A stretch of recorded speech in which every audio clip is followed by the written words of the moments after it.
नमस्कार, मिशन ज्ञान से मैं आशुतोष राजस्थान सरकार और वेदांता के सीएसआर इनिशिएटिव ई कक्षा में आपका स्वागत करता हूं। पिछली क्लास में आपने जाना था कि कक्ष की त्रिज्या और उसका वेग क्या होता है। आज की क्लास में हम बात करने वाले हैं इलेक्ट्रॉन की ऊर्जा के बारे में। तो ये देखते हैं इलेक्ट्रॉन की ऊर्जा के बारे में यहाँ पे कौन सा व्यंजक दिया गया है। तो देखिएगा, यदि हम बात करते हैं इलेक्ट्रॉन की ऊर्जा की, तो इलेक्ट्रॉन की ऊर्जा के लिए एक सिंपल सा फॉर्मूला है, ठीक है जी, वो आपको ध्यान रखना है।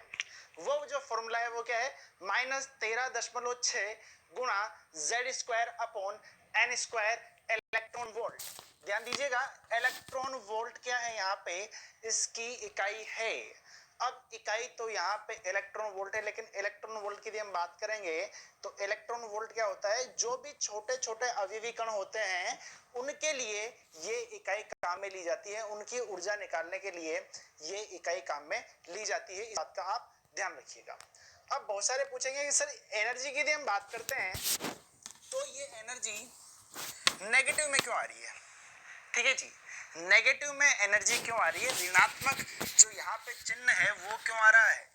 यदि ऋणात्मक चिन्ह की बात करते हैं तो ऋणात्मक चिन्ह यहाँ पे जो इलेक्ट्रॉन है उसके स्थायित्व को दर्शाता है, यानी कि नाभिक से इलेक्ट्रॉन निकालने में, नाभिक से इलेक्ट्रॉन को हटाने में यहाँ पे क्या किया गया है, कार्य किया गया है। अर्थात क्या किया गया है यहाँ पे भाई मेरे, ऊर्जा भी यहाँ पे दी गई है। आप पढ़ चुके हैं, कार्य जो होता है, कार्य करने पर ही ऊर्जा दी जाती है।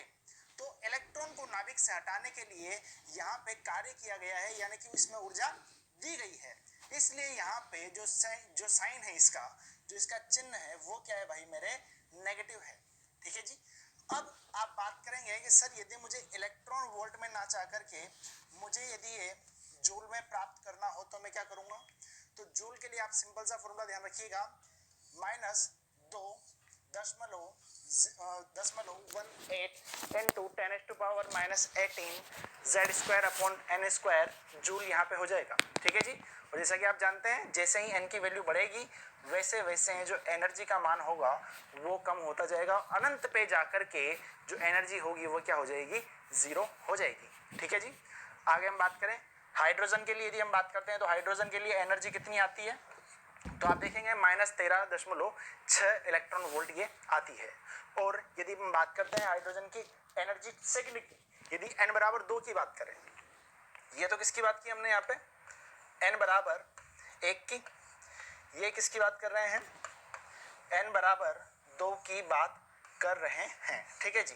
तो यहाँ पे जो हाइड्रोजन है उसके अलग अलग n के मान पे यहाँ पे हमें अलग अलग एनर्जी मिल रही है। ठीक है जी। तो यहाँ पे हम बात करते हैं तो -13.6 इलेक्ट्रॉन वोल्ट, -3.4 इलेक्ट्रॉन वोल्ट यहाँ पे इलेक्ट्रॉन की ऊर्जा होगी। ठीक है जी। तो ये जो व्यंजक था ये किसका था, यहाँ पे इलेक्ट्रॉन की ऊर्जा का व्यंजक। मिलते हैं अगली क्लास में, जुड़े रहिए मिशन ज्ञान के साथ में। धन्यवाद।